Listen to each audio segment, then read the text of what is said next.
So now we're going to go to the lower right-hand corner of your worksheet. We're going to talk about expressives. Expressives, as we described, are talkative and unorganized. As you know, again, expressive. The other word I could have used was extrovert. I think expressive is a good one. I think actually expressive is even used in another personality system. But this person tends to be talkative and really tremendously. The more talkative they are, the more unorganized they usually are. My highest dominant tendency is the expressive. My dominator is a little bit lower than that. They're both pretty high up, and but I can tell you that I'm a professional speaker. I am I'm highly unorganized and also highly expressive and extroverted. I wouldn't have a job where I trained people and talked all day long and made money doing it. So obviously, now you don't have to be that to be an expressive, but certainly the idea of talking and speaking and words come easy to you. Communication is easy for you. When someone gives you a chance to speak up, we all have various levels of confidence, but your natural inclination, your natural temperament is talking does not bother you. It actually, in some respects, will excite you. What do expressives want most? What expressives want most is we want to be fun. We want to have fun and to be popular while we do it. So it's kind of a double-edged sword. Not only do we want to have fun, enjoy ourselves, do fun things, go to the next new project, whether it be an exciting business thing or a party or a get-together. You can imagine that for expressives, events, gatherings, and things of that nature are interesting and exciting. Expressives want to have fun and be popular while we do it. The characteristics of the expressive is that you tend to talk a lot. You dominate conversations. You have a lot of hand movements. You're very animated when you talk.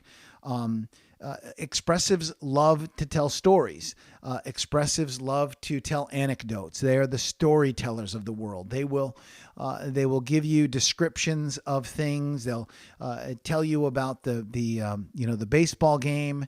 They'll give you a lot of, if you will, word pictures. Expressives tend to think they're very visual. So as they're describing a story, you can actually see them. They'll be looking up in their head, picturing the event or even picturing what they're going to, create in the future. And they'll actually be picturing and going along very quickly with those pictures. Expressives can see those pictures in their mind, and then they can describe them. They can talk about, and then we went to the picnic, and then when Steven came with his girlfriend, and she had this pink dress on, and she looked really great, and what a sweet gal. And he introduced us to his new girl, and he brought a big watermelon, and he had a mousse cake, from the place over in Waterbury, that French place that makes those great desserts. It's on the corner of 4th Street, and it's got that big brown thing with the gargoyles on the top. This is how expressives talk. You can see how naturally I can make up a story and give you an example. So expressives talk a lot. Other things that you would say about expressives, the old-fashioned sayings. Boy, he could talk a dog off a meat wagon. He could sell brass knuckles to Gandhi. He could sell ice to Eskimos. He could sell sand to Saddam. The expressives. Guess what? They're expressive. They're usually fairly easy to identify. Now, the problem with expressives is that they typically don't understand consequences. And the example, a friend of mine told me about a buddy of his, and he told me the story where this expressive gets a call from his friend, and the friend says to him, he says, "Hey, listen, we were going to go down to Florida. We had a couple of couples that were going to go down for the weekend, and one of the couples had to cancel. The resort is all paid for. All you have to do is pay for what you eat and drink, but the flights, everything's paid for. Just need you to take their place at the resort." Here's the problem. He says to, we'll call this guy Joe. He says to Joe, he says, here's the problem, Joe. The plane leaves tonight at 7 o'clock to go to the resort. Can you and your wife be ready? Joe, the expressive, says, oh, no problem, man. I'm there. That sounds great. I get my toothbrush. I'll pack a quick change of clothes, and I'm there. Now, Joe is now flying to the resort, and literally says to himself, and then all of a sudden turns to his wife and says, "Oh no, I'm supposed to be I'm supposed to be the best man in somebody's wedding tomorrow. I totally forgot." That is now obviously that's an exaggerated story, but literally expressives will go with the flow. They will do the next fun thing, and they don't understand consequences. So a lot of times they tend to be late. They tend to do things last minute. Consequences, they don't really understand them, and as a result, they often get in some trouble because they don't understand consequences and they do things at the last minute, so on and so forth. The positive nickname for the expressive is the life of the party. The life of the party, this is the person that if you're having a party, you want to invite some expressives. They're the people that will jump out and play the piano. They'll get people playing charades, Pictionary. They'll start the conga line at your wedding. Expressives are the life of the party. They're the lampshade people, if you will. That's the person who gets everybody going, dances on the table, has a lampshade on their head, parties till 3 a.m. That's your expressive. The positive nickname is life of the party. Let's now go to the lower left-hand quadrant, and let's talk about the relators. So now the relator, again, this is a perfect word for people that are relators because the relators, not only are they quiet and somewhat unorganized, organization is not paramount to them. You can imagine that what is very important to relators is, hey, Sherlock Holmes, amazing, relating. Relationships and relating on a very even keel are very important to relators. Now, what do relators want most out of life? And by the way, if we were in a group seminar, I would say to you, before I showed you this slide, I would say, okay, those of you who think you're relators, what do you want? And instantly the words come up, peace, stability. People will say quiet, tranquility. They want everything to be on an even keel. What relators want most out of life is they want peace and stability. They want things to be calm and cool. They like routine. Again, think, apply this to yourself, apply it to people in your life. What do you want most? Do you want peace and stability? Is that important to you? That'll identify for you that this is a dominant characteristic.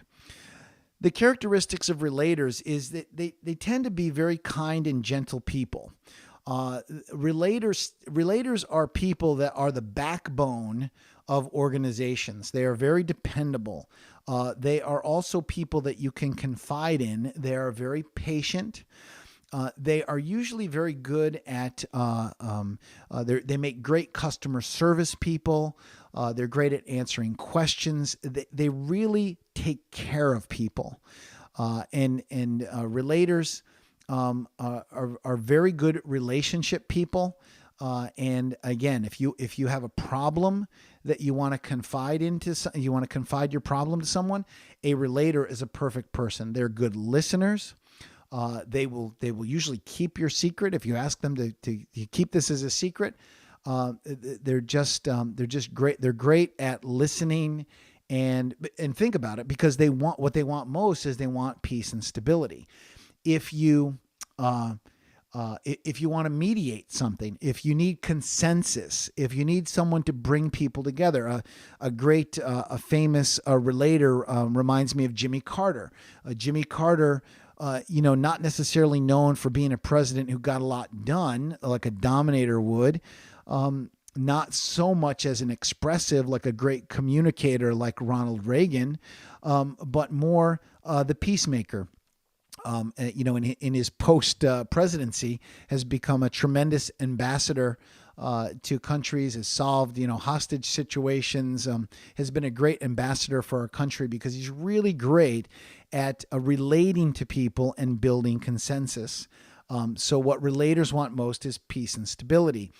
The problem with relators is that they never tell you how they really feel. It reminds me of in my water treatment days, I had a secretary, an administrative, well, we don't call them secretaries anymore, my admin person, my administrative assistant, Sheila. And I had recruited Sheila out of the local business program at the local high school. And she was a young gal, a sweet young gal. And she was, in my opinion, she was a relator.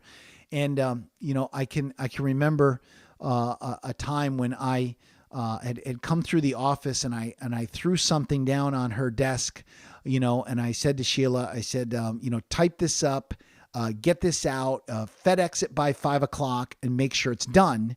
And, literally ran out the door of my office, jumped in my car, went on a sales call, was probably late, unorganized and running behind. And my dominator came out and I really just kind of, laid this package on Sheila and said, get this done. Didn't ask her, didn't say, please, didn't say, do me a favor. This is important. Just kind of, as a good dominator would, bark some orders. Now, Sheila then turned to our other administrative assistant, Jan, and said to Jan, boy, I hate it when he does that. He really ticks me off. It's last minute. It's 4:30. He puts this stuff on my desk, and I hate it when he does this. Well, the chain of events was Jan went and mentioned it to our driver, who was our technician, and the technician had mentioned it to our salesman, Bill. And Bill came to me and he said, we were just sitting there chatting like the next afternoon or a couple afternoons later. We're outside the office and he says, boy, I guess Sheila's pretty ticked off at you, huh? And I'm like, what? What are you talking about? Oh, I guess you really were mean to her the other day when you wanted to have this proposal done and FedExed out, and she got really ticked off. Now, the typical dominator, okay, let's look at the personalities here. Here's the dominator. In my opinion, I was just getting something done, but I did leave a bloody trail. When I went to Sheila, so now I walk back into the office and I say to Sheila, I said, Sheila, are you mad at me? Sheila says, no, I'm not mad at you, MJ. No, everything's fine. Everything's great. You see, relators will hold things in. They'll never really tell you how they feel because, of course, what are they most interested in? They're most interested in peace and stability. They would never want to rock the boat and say that they were upset and this is a very common characteristic. I call it a problem. It's probably a misnomer, a challenge or something that happens to relators is they tend to not want to rock the boat. So even when they're upset with you, they won't tell you how they really feel. A perfect example. I ticked her off, but when I confront her, she wants peace and stability. So she doesn't mention it. Very, very typical relator. The positive nickname for a relator is team player. And of course, as you can imagine, they are great team players. If you want to put people on a team, if you want to get a project going and you need the support, you need people that will do customer service, that will send letters, that will answer phones, that will handle the details of supporting a project or whatever, put relators on your team. They're great team players. They work well with other people because, of course, what they want most is peace and stability. Now, again, as you're going through the quadrants, you may be saying to yourself, well, actually, I'm a little more like that and less like the other one I thought. It's okay to shift.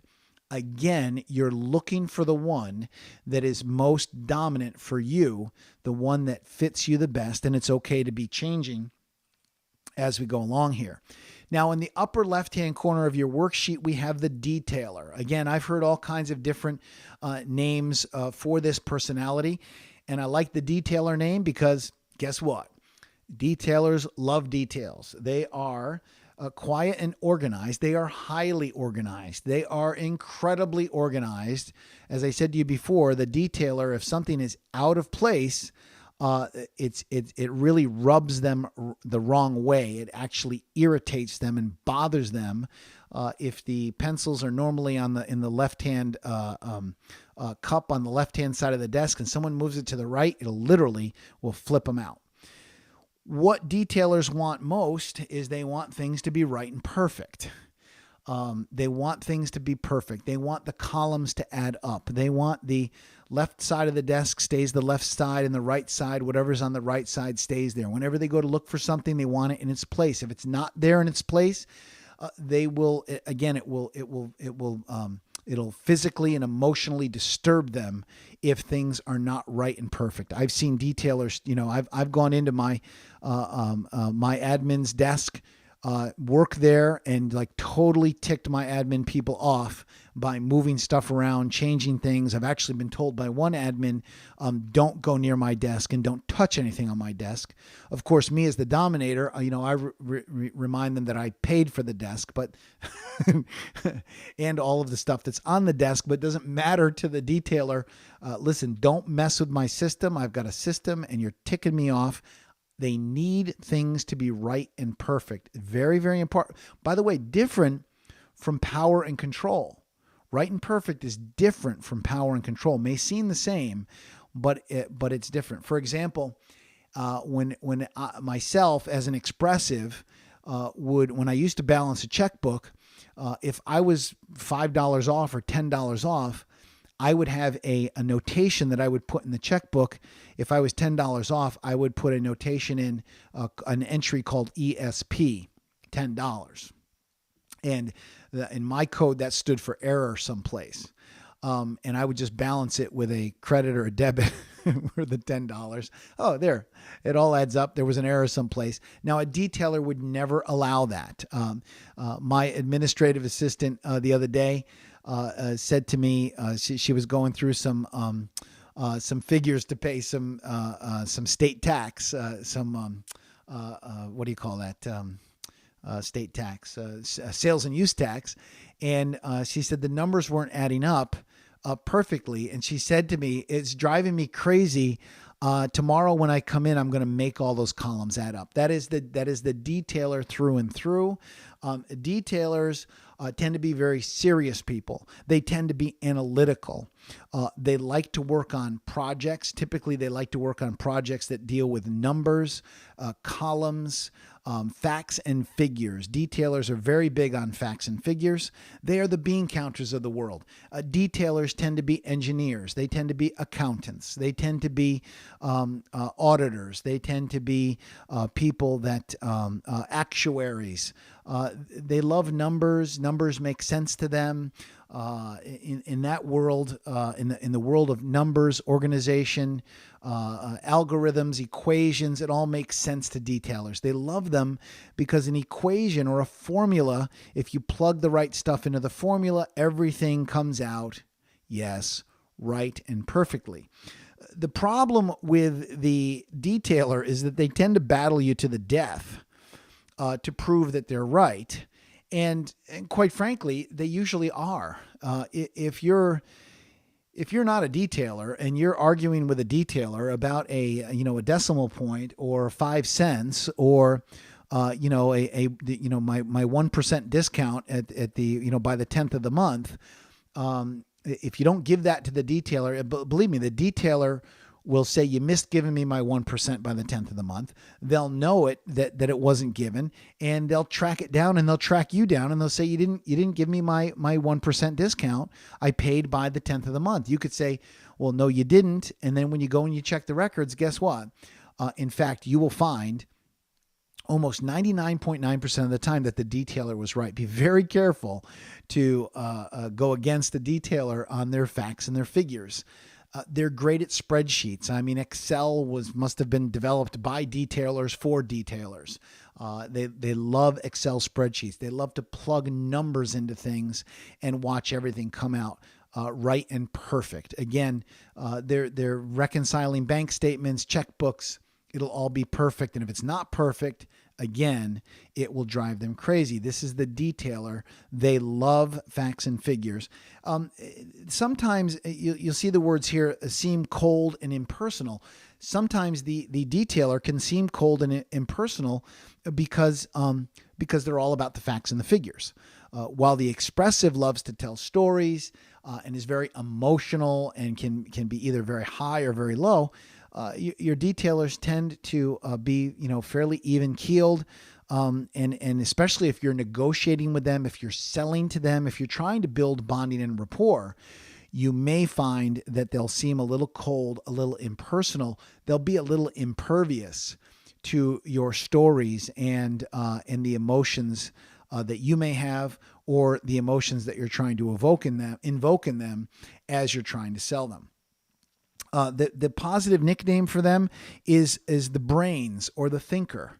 As a very positive nickname for the detailer is the brains. If you picture the thinker with the head down on the fist there, thinking in a thinking position. Detailers think about things. They're deep thinkers. They are very smart. They're very analytical. And so, hey, brainiac, hey, brainy, or the thinker are positive nicknames for the detailer. So we've now in these two videos, or three, we've now in these videos have determined what the four personalities are. What you want to do is to, again, zero in on which one is the most predominant for you in your temperament, in your personality. Are you primarily a dominator? Are you primarily an expressive? Are you primarily a relator, or are you primarily a detailer? With this information, now again, you may say, well, I cross over, I'm some of this, some of that. Look for the one that rises a little bit above the others, the one that kind of supersedes or tops the others. Even if it's only by 10%, we want to find out what your dominant personality is. So I want you to actually make a conscious decision. And if you were in a live setting with me, I would say to you, let's go ahead and have you, everybody raise your hand and tell me who you are. Who have you identified who you are?